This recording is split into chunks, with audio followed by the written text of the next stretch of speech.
and welcome to all the distinguished guests at the Institute, both those here in our beautiful headquarters at 31 Bligh Street and those joining us online for this special event and address and a conversation with India's Minister of External Affairs, Dr. Subramaniam Jaishankar. I'm Michael Fullilove, the Executive Director of the Lowy Institute. Let me begin by acknowledging the traditional custodians of the land on which we are gathered, the Gadigal of the Eora Nation, and pay my respects to their elders, past and present.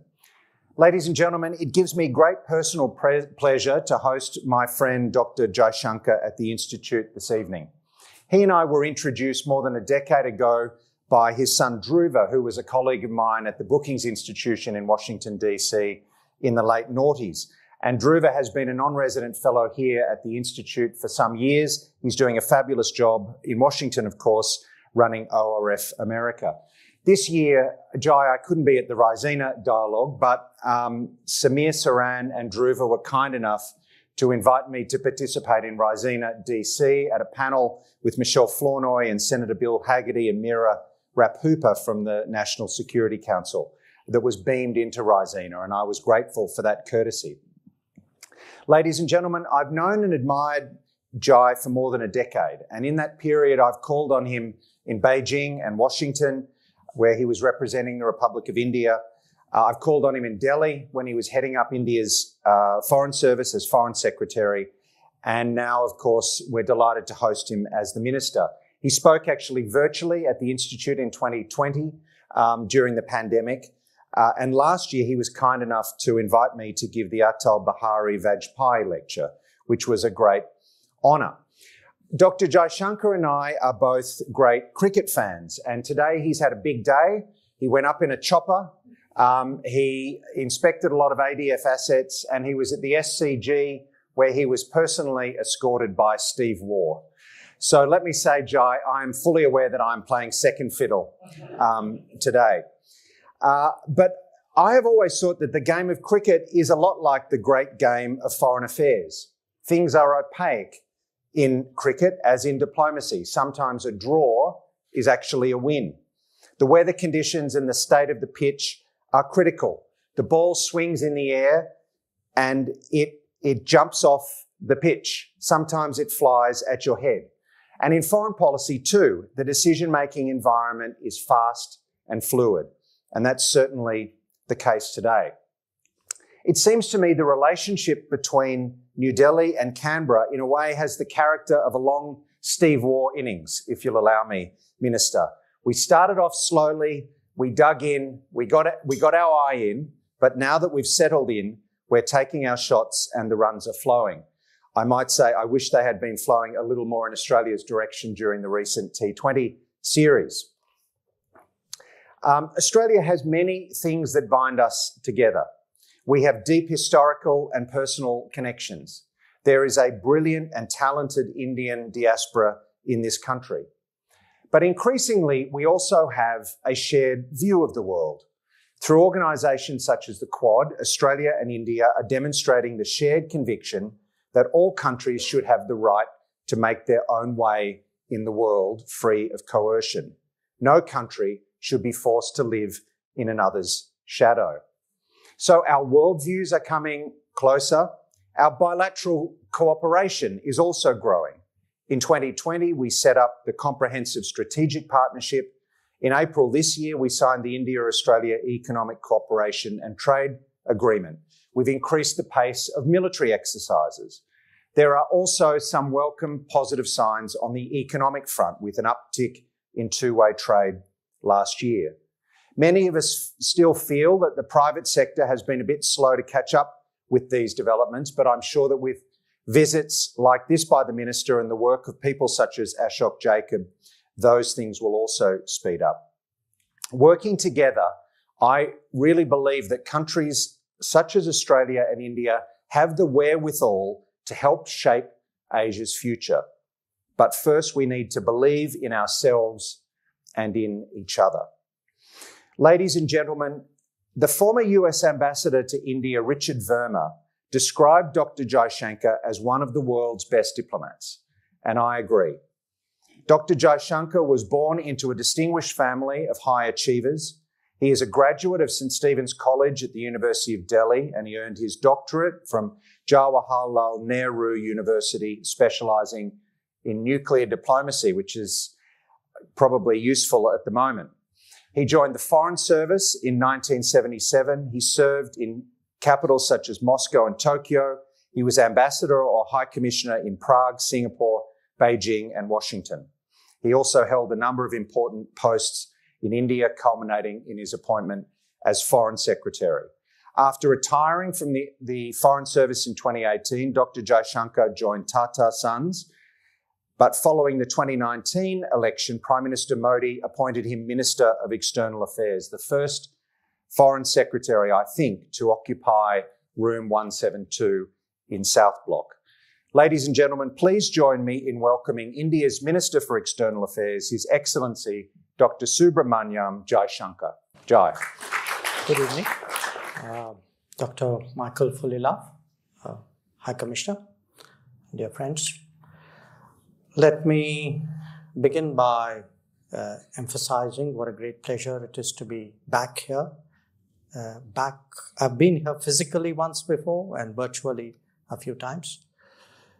And I'm here really at the tail end of a visit to Australia, my second as a foreign minister this year, which I think in itself is a bit of a statement about the relationship. I also come here after not just a great day at the SCG, but after also a splendid day in Canberra. I had very good conversations with Foreign Minister Penny Wong, with DPM and Defence Minister Richard Marles, with the Education Minister Justin Clare. Spent some time with the Australian Defence Forces. But of course, nothing tops Steve Wall.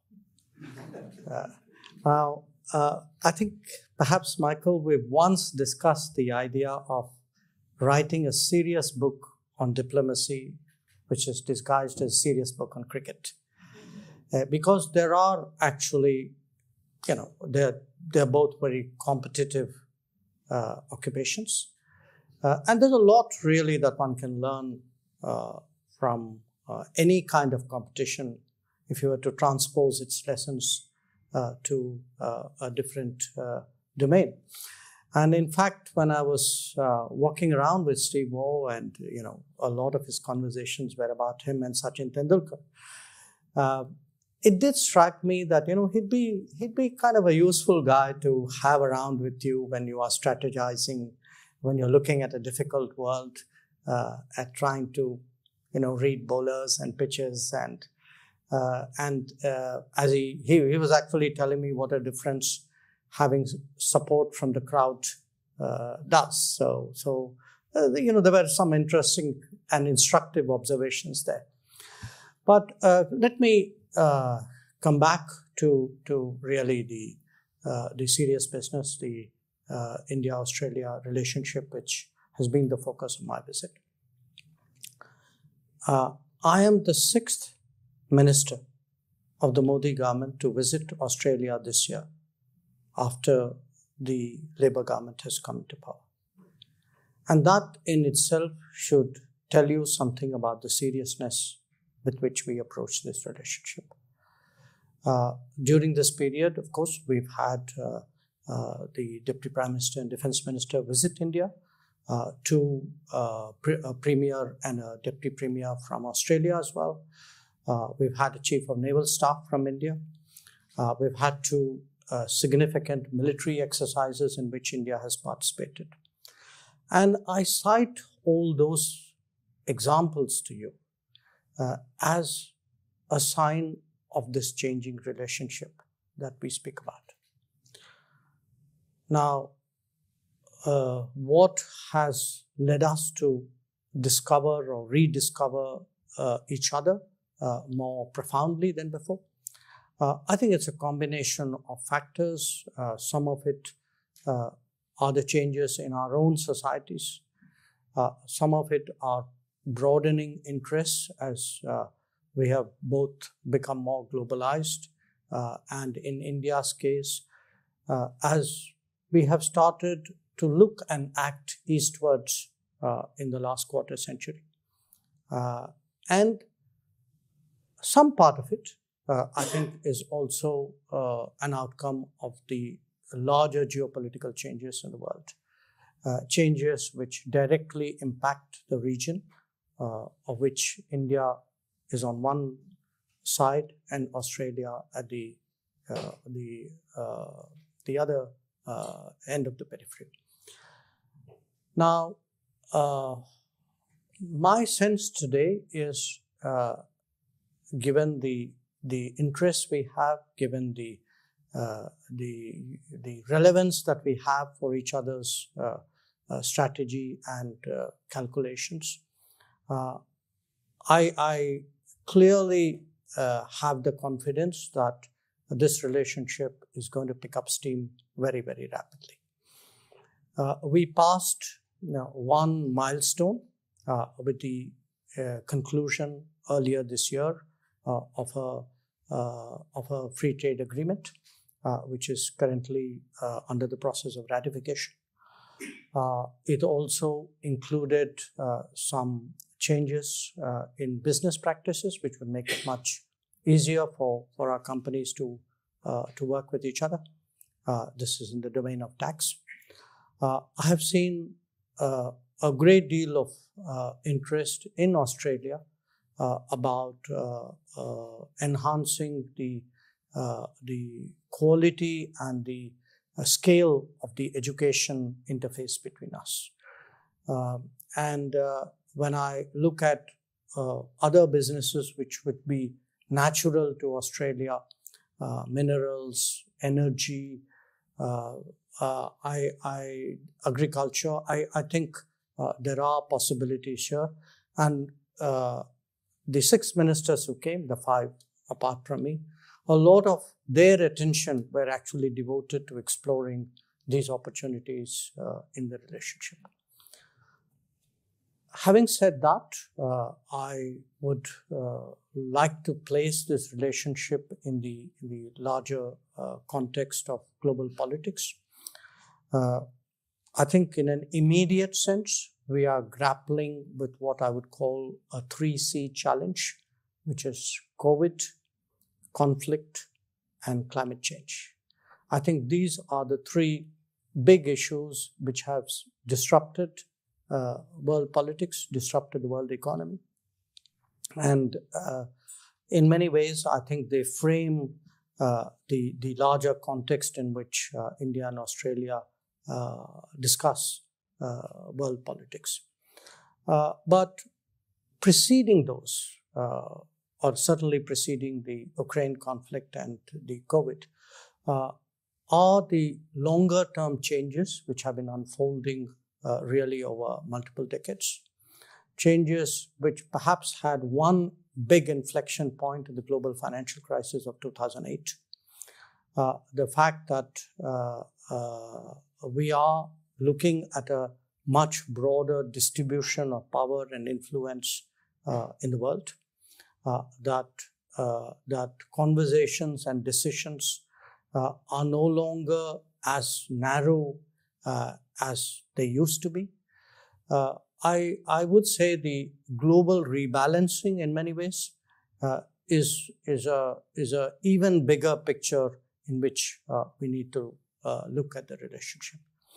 So for me, whether it's the accumulated bilateral relationship or the geopolitical changes or the big global issues of the day, I think all of this, in a way, has been distilled into the emergence or the re-emergence of the Quad. I would argue that one of the reasons why the Quad worked in 2017 and subsequently, as opposed to the first attempt at it in 2007, a decade earlier, was the fact that India's relationship, bilateral relationships with the other 3 Quad partners, had developed sufficiently by 2017 for us to actually take this initiative forward in a manner in which perhaps we couldn't do a decade earlier. And in that, if you look at it chronologically, and I've had the privilege of being associated with all these relationships, I would say the India-US had changed in the most dramatic and perhaps in the most profound manner. India-Japan evolved much more steadily, but the relationship which really had to play catch-up was the one between India and Australia. And I think today that catch-up is happening. So it's a bit like falling behind in the first innings and trying to make up in the second. But certainly today, for me, the progress of the bilateral relationship, the ability to work together at a regional and global level, and the interest in shaping really the evolution of the world order. I think these are different facets of the relationship that we're talking about today. So it is for me very much a priority, which is why I'm here a second time. So once again, really thank you, Michael, for putting this together.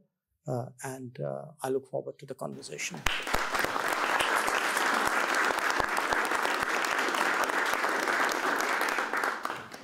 Wonderful. Thank you, Jai, for those opening remarks. Thank you for having a conversation with me now and taking some questions from the audience in the room. I want to start at the global level, and then I want to come back to the bilateral relationship that you spoke about. You mentioned the 3 Cs, COVID, conflict and climate change. Let me ask you about the second C, the conflict in Ukraine. A few days ago, President Vladimir Zelensky was on this very stage, albeit by video link. Let me begin by asking, what have you made as an observer of individuals and politics and diplomats and leaders? What have you made of his wartime leadership over the past 8 months, I guess starting with that critical first weekend after the invasion when he knocked back an offer of safe passage out of Ukraine with that memorable phrase, "I don't need a ride, I need ammunition." What have you made of Zelensky as a president? In any situation, you're partly shaped by your impressions which are inherited or which pre-exist. And the only time I've seen him up close was actually at Glasgow on the sidelines of the COP26 when he and Prime Minister Modi had a very interesting discussion about a range of issues, including business cooperation, investments, trade. What could Ukraine do to build up its relationship with India, because it wasn't really as substantive as it could be. That was my first impression. I must also confess I've really not focused that much on the individual leaderships of different countries in that part of the world, even though I'm very familiar with that part of the world, largely because we've never had a crisis, or we've never had the stakes out there to be that intensively engaged. Having said that, I think a lot of what are the perceptions of the world have been shaped by obviously the events which have happened. For us, from an Indian perspective, our particular challenge was that we had 20,000 students in Ukraine. They were caught in the middle of the conflict. Most of them studied in eastern Ukraine. And extricating them required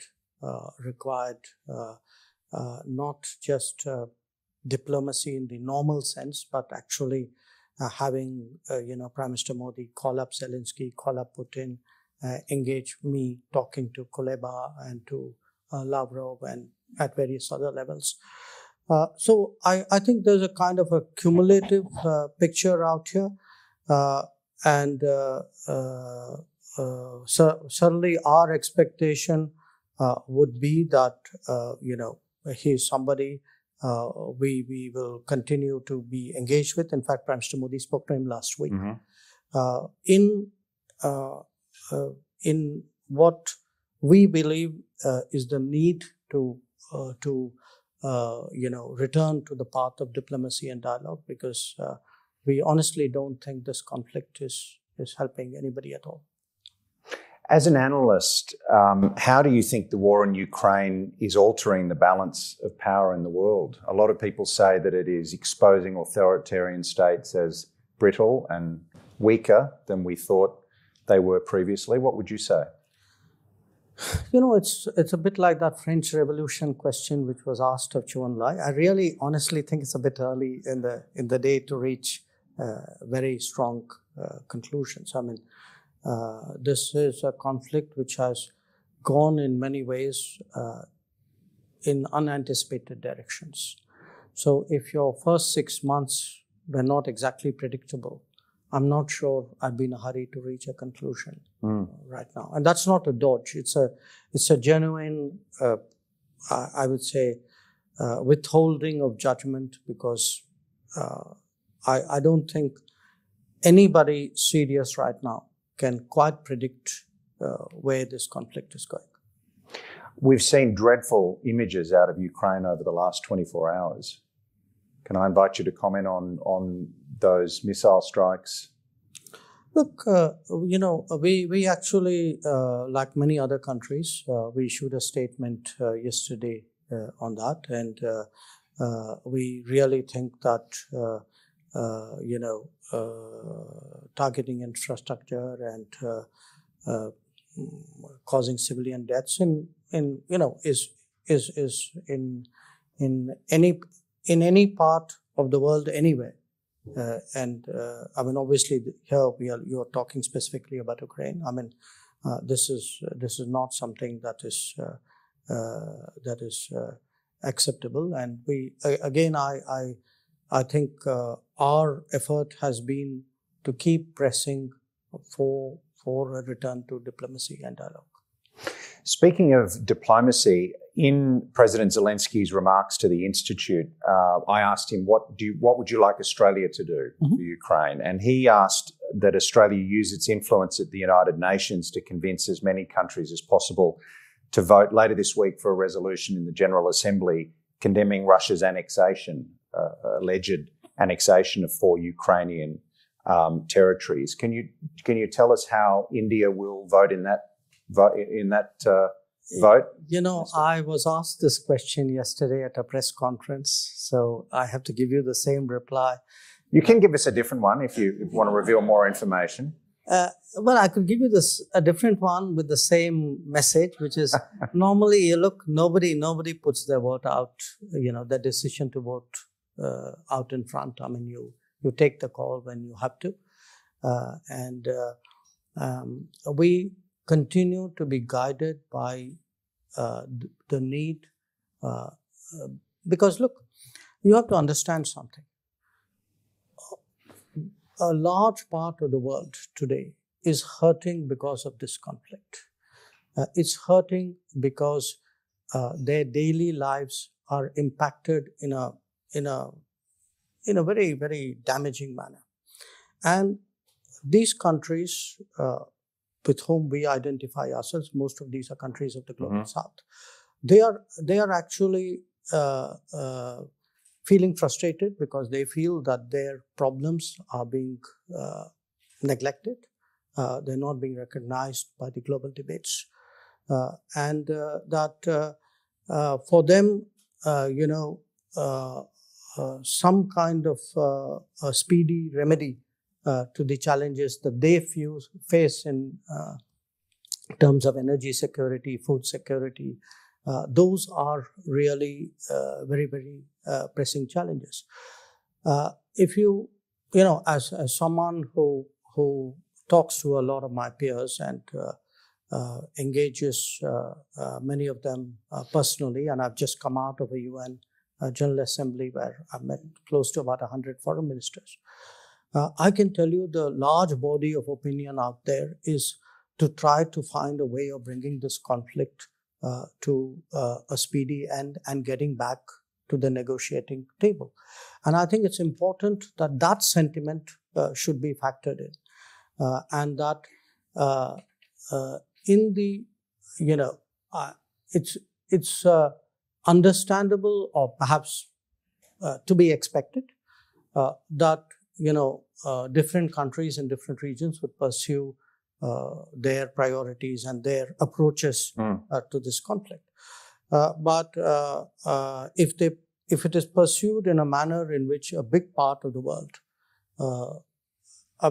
if I can use a metaphor, in a way you can look at it as an East-West conflict, but it has a North-South dimension to it.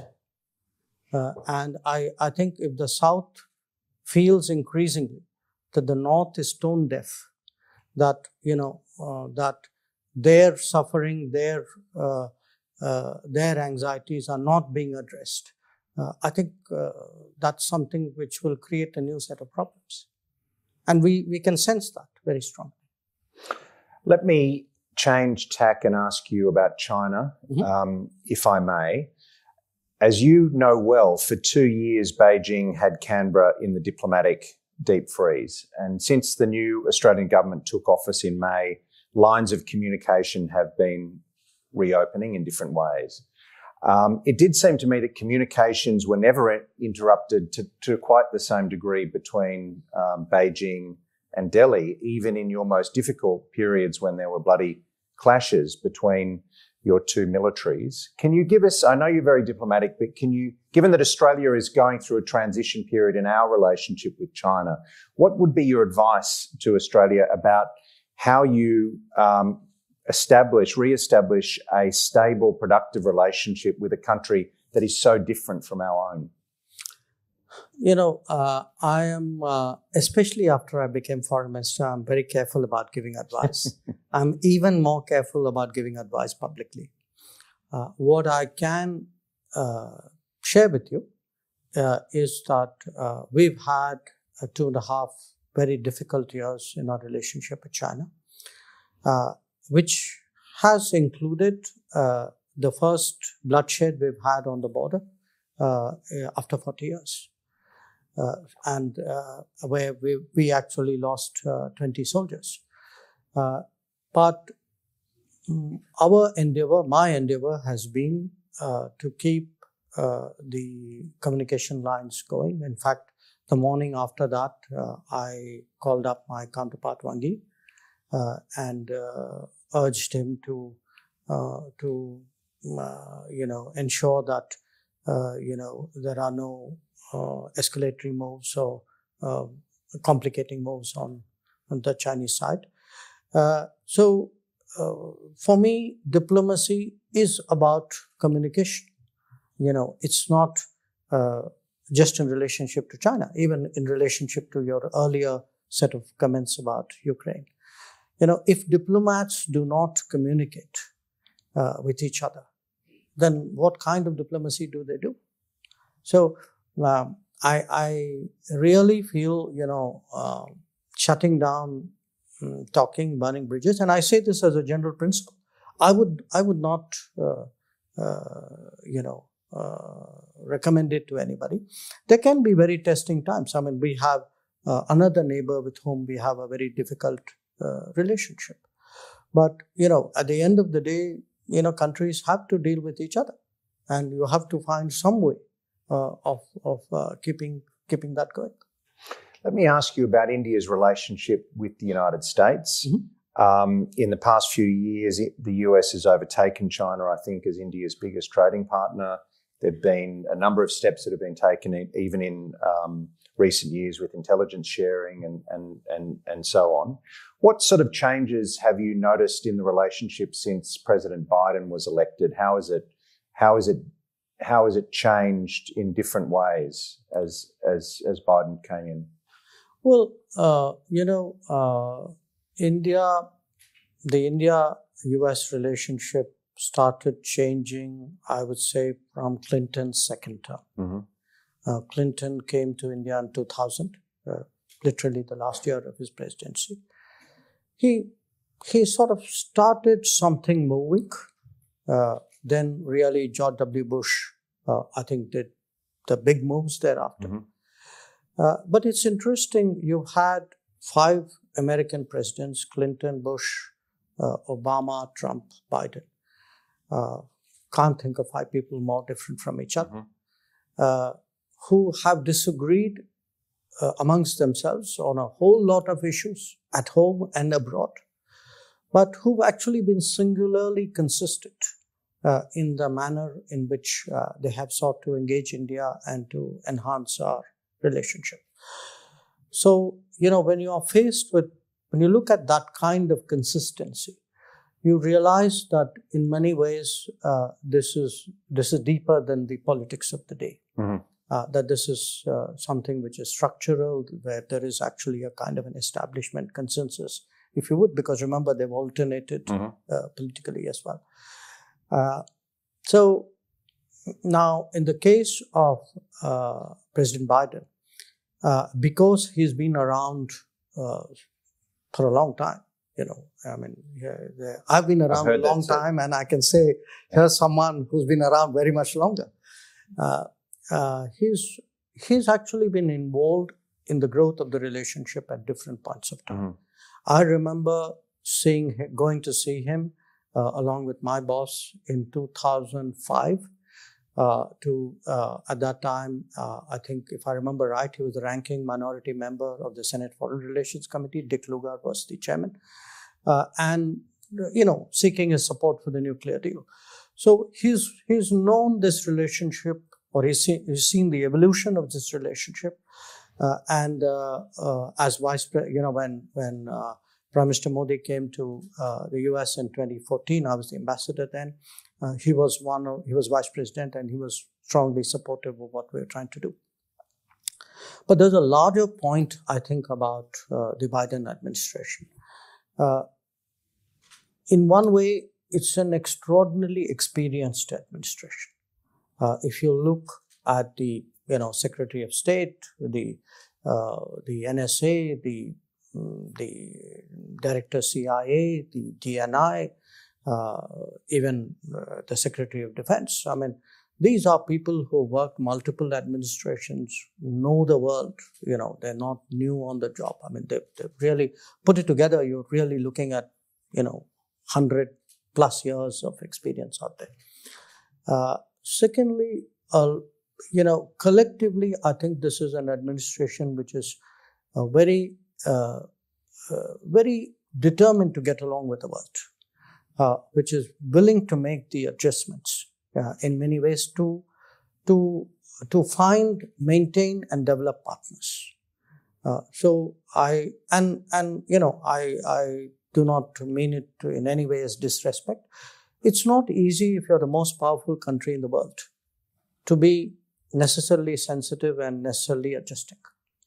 To me, the big change, and one of the reasons in my opening remark, I said that, the Quad is working well because the pillars of the Quad are all well developed and are working well. But I think one other reason the Quad is working well is actually the United States is showing the flexibility and the understanding to make the Quad work well. And this is a big evolution, to my mind, really, in America's approach to world politics. How can we make the Quad work better? What else would you like to see the Quad do? Right now, I don't see any big obstacles. But to my mind, in a way, the Quad's novel. It's novel in the sense that typically, the post-45 world has the post-45 world, which you know better, which we have less experience of. It's a world of treaties and alliances and sort of legalistically underpinned commitments. You actually have a grouping very easy. There's no agreement. There's no secretariat. These are practices. We make it up as we go along. So it's just a much more loose-limbed way of an open-minded way of actually working together, which, by the way, suits us when I think today suits the other three countries as well. So for me, it's not like we have a barrier and impediment.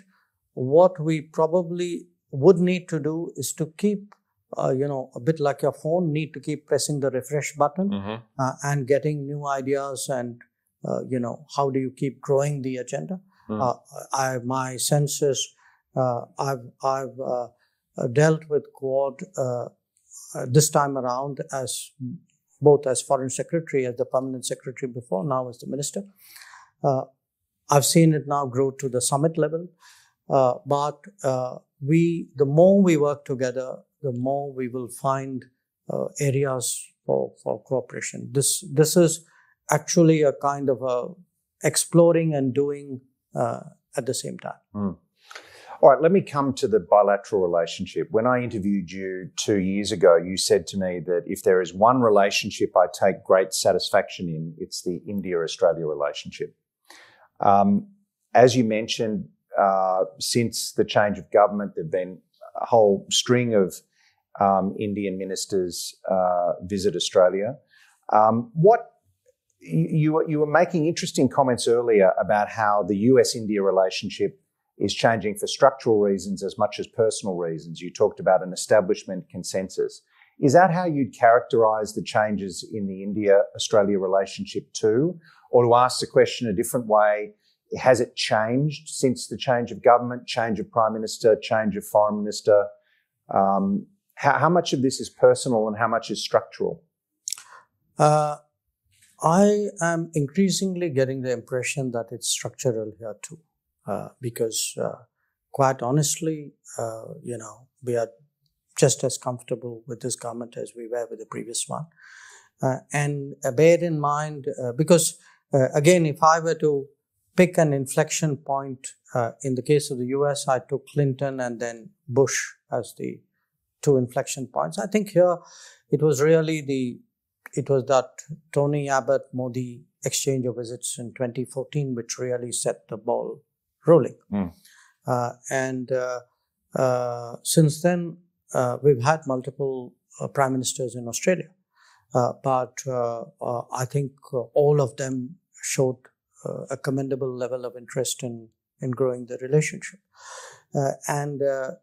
My own involvement at a political level is, pre your election and post your election, and I would say, and actually it so happened that for your current government, the first day on the job was to spend time with us in Tokyo because we had a Quad summit.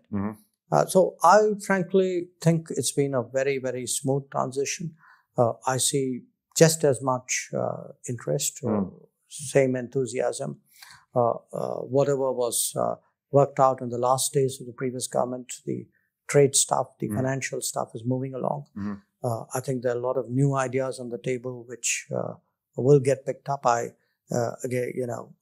think particularly education offers a lot of possibilities. Possibilities not just at this end, actually to internationalize and modernize the Indian education system as well through greater global exposure. So I think I'd be fairly confident saying that this has now become structural here. What about the relationship between the leaders? Mr. Modi and Mr. Morrison famously had a good relationship. I don't know whether Albo's such a deft hand with the curry or not, but what have you noticed in that, especially in that first Quad meeting between Mr. Albanese and Mr. Modi? No, I thought that they got along quite visibly well. And I think some of that, my recollection of that meeting was, I think your Prime Minister, spoke about his personal visits to India. And I think there was some interesting stuff he said there which caught our attention in a good way. So I'm pretty confident that this relationship is going to go well. They've done a virtual virtual meeting as well after that. So I think the chemistry will be good. Let me ask you about AUKUS, which is speaking of innovations, is a huge innovation in Australian foreign policy, especially the commitment to acquire a fleet of nuclear-propelled submarines. I understand from the interviews you gave yesterday that India supported the recent IAEA assessment that the plan doesn't represent a proliferation risk. Can I ask you, is that the case? Are you comfortable with it from that point of view? But also, what do you make of AUKUS as a nuclear power yourself? How would the acquisition of this kind of capability change India's perception of Australia as a strategic actor, as a strategically capable actor? Look, these are capability decisions and, in a sense, strategic calls are for the countries concerned to make. It's not reasonable, and frankly, it's not sometimes even fair for another country, to pass judgments on it when you don't have necessarily a full and informed picture of the whole issue. So we have been quite prudent about voicing our view on the decisions which you took, and that's understandable. My point, which I made yesterday to your press, was that the matter did come up. I think there was some press speculation on this matter. The matter did come up at the IAEA General Conference. We took the position, because I can speak for myself here. We took the position that we would respect the judgment of the IAEA Director General, Rafael Grossi, which many of us know him. I know him personally. We have a great deal of regard for his objectivity and his professionalism. And therefore, that's it. Now, it would appear that, this sense was shared by a number of other countries, and that's really what happened out there. All right. Dealt with that one very deftly, I thought. Ladies and gentlemen, we have a few minutes for questions from the audience, and then I might come back with one more perhaps for the Minister. But let me go to the audience now and see. I see Penny Wensley, who is a Lowy Institute board member, but also a former Australian High Commissioner to India. I'll ask the questioners to wait for the microphone and then put their question to the Minister. Thank you. Thank you very much, Michael, and Minister, thank you. I was very interested to watch your address to the UN General Assembly just a couple of weeks ago, and you referred to reformed multilateralism, and you acknowledged that reform of the Security Council was at the core of that, but that's a really hard nut to crack. How, in fact, do you think India can advance its purposeful agenda for reformed multilateralism? And I ask you this against the background of your strong commitment to diplomacy and paying more attention to diplomacy, but also as a former ambassador to the UN and committed multilateralist. I think if India can help to lead the way on this, then it would be a very good thing in the current circumstances globally. Well, I agree with you that it's a hard nut, but hard nuts can be cracked. If I look back and say, well, this one is too difficult, I wouldn't be doing too much in my life. I mean, life has been a set of challenges, particularly for a country like India. So I would not let the difficulties of that challenge deter me or discourage me. In fact, I'd put it the other way around. Ask yourself, put India aside for a moment. Look, there are whole continents today which actually feel that the Security Council processes do not take into account their interests. I mean, I spoke earlier about Ukraine and a sense in the global south that their problems of food and fuel and fertilizer are being just brushed aside. And frankly, if you go to a UN General Assembly and talk to countries, there are countries in Africa and Latin America and the small island states, quite apart from Asia and India, who feel very, very strongly that this is not their UN in a way. And I think that's hugely damaging to the UN. So one of the developments this time, in fact, has been a very explicit recognition by President Biden of the need to actually reform the UN, which is not a small development. But we need to because we all know why reform has been blocked for so many years. So I think it's important to keep up the pressure. There is global sentiment out there. We completely understand. I mean, this is not something which is going to be done easily and necessarily speedily. But it's something which has to be done finally. Otherwise, we will end up, frankly, with an increasingly irrelevant United Nations. Thank you. Let me call on Peter Harcher from the Sydney Morning Herald and The Age.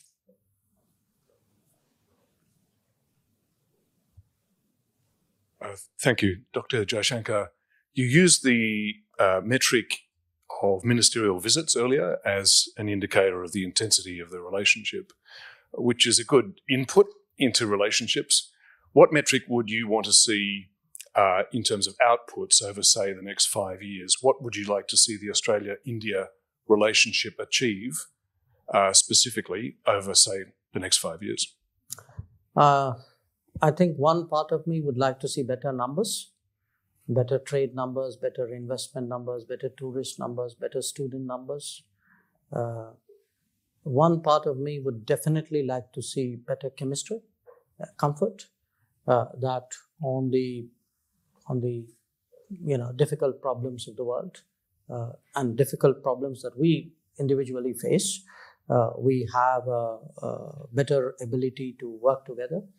And for me, chemistry is something which is, and not just leader level chemistry, sometimes institutional chemistry. Quite honestly, if I were to look back over the last 6-7 years and think of my Australian counterparts and, reflect on how much more openly we talk today to each other, that's to me a big change, because that at the end of the day is a very, very important indicator of how good or not good your relationship is. Perhaps in some senses, the ambition, the scale of the impact that we make. What it really means is you give me better trade, better investment, a stronger Quad, deeper defense.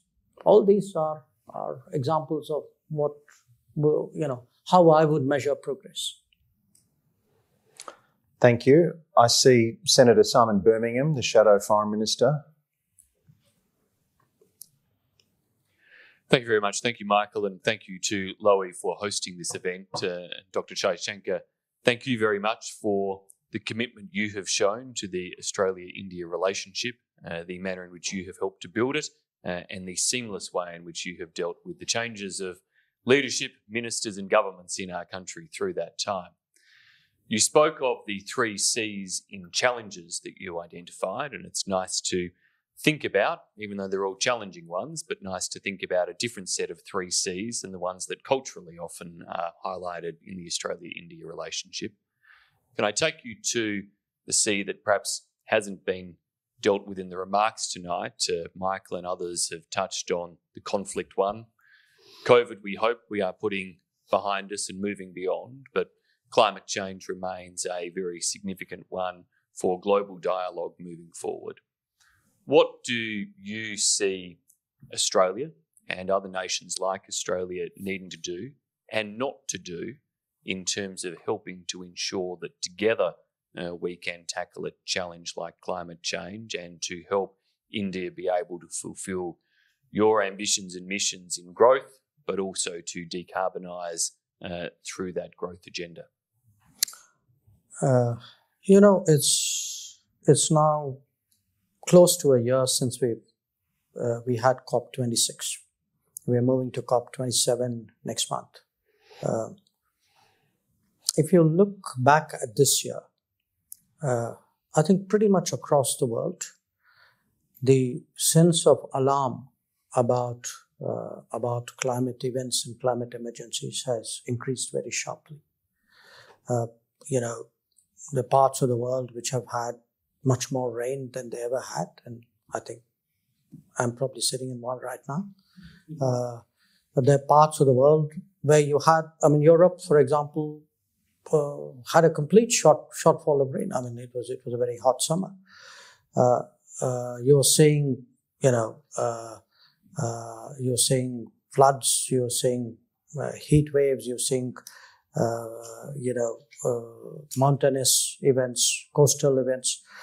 So there are two issues here. One, how serious are we about pursuing our commitments? And at the heart of the issue is really the willingness really to deploy the finance necessary for it. The COPs have been kind of repetitive cycling, Groundhog Day conversations. Every COP is the same. There's an argument. How serious are you? How much money are you willing to put up? Where does it take us? We have it again the next COP. There are solutions.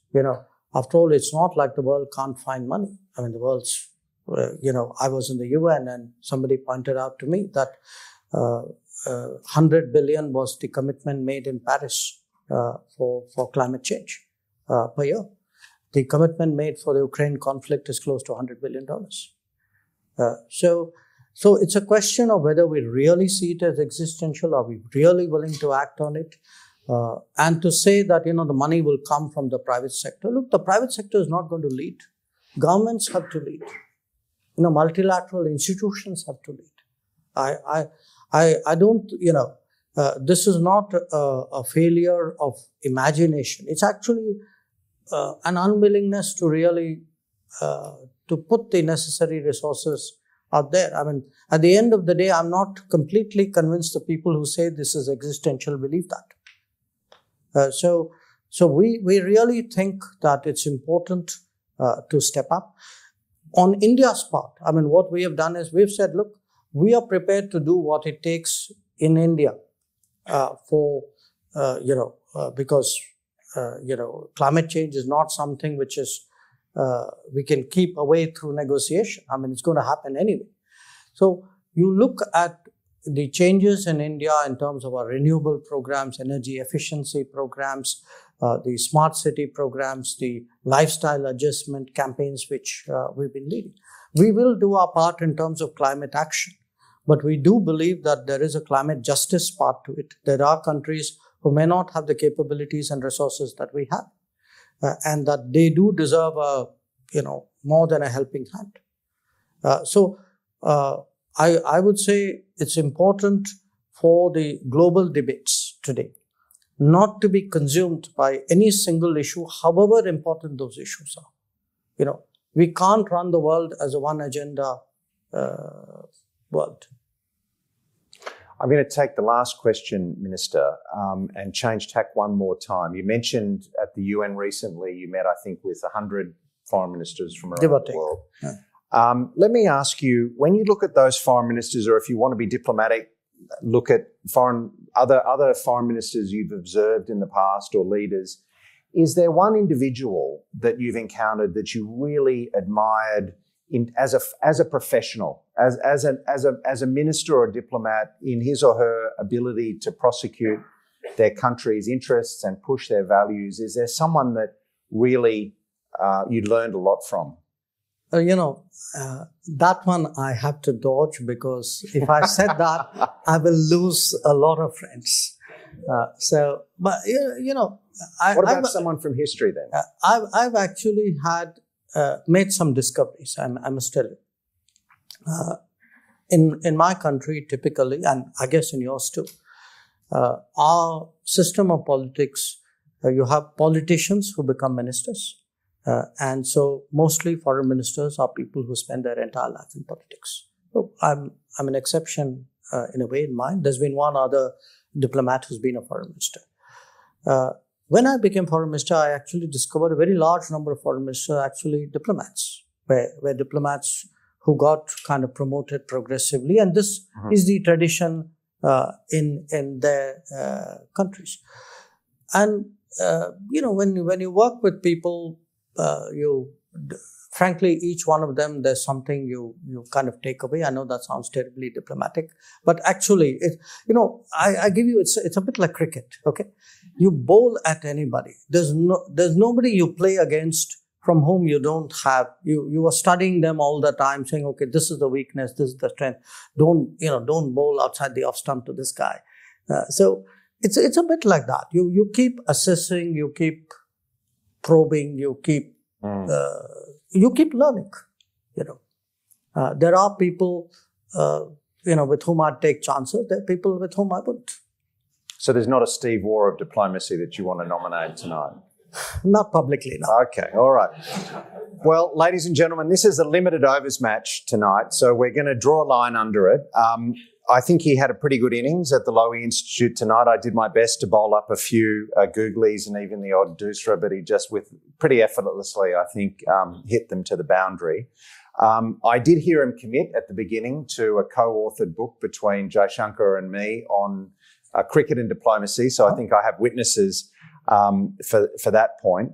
I think you made some important points tonight, and for me, the one that I took away was your conclusion that the warming and the thickening of relations between Australia and India is now structural, that it builds on the work of individual ministers and diplomats, but it goes beyond that. And I think that's something I hope is the case. I recall the 2021 ORF survey, which found that 2/3 of young Indians trust Australia, and the Lowy Institute survey in the same year that found a very similar number of Australians trust India. And that's a very good basis from which to work. You've told me before how satisfied you are with the bilateral relationship, and by visiting twice in a year and spending 2 weeks in Australasia, you're really walking the walk.